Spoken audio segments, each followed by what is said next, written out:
Hello Don, mayong gabi sa inyong tanan. Muna sitwasyon sa itong building.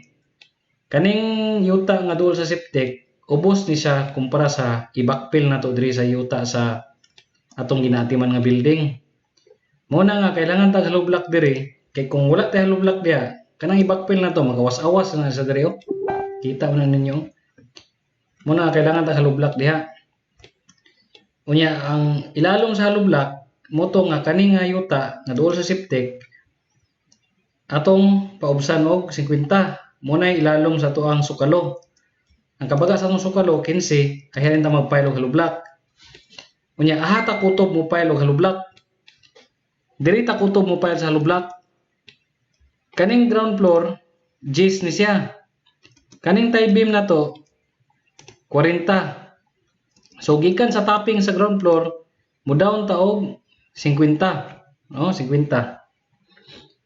50 ayan inta mo hunong hollow block.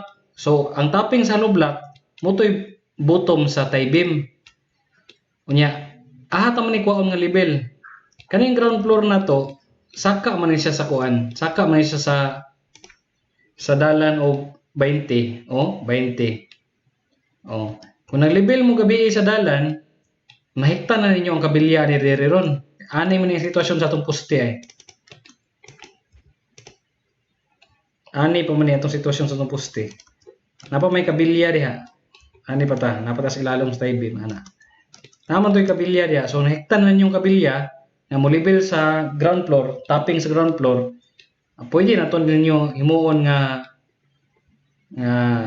reference. Nga gikan atong akong gihiktan nga kabilya, mo daon ko og 50, muna to akong lensahan.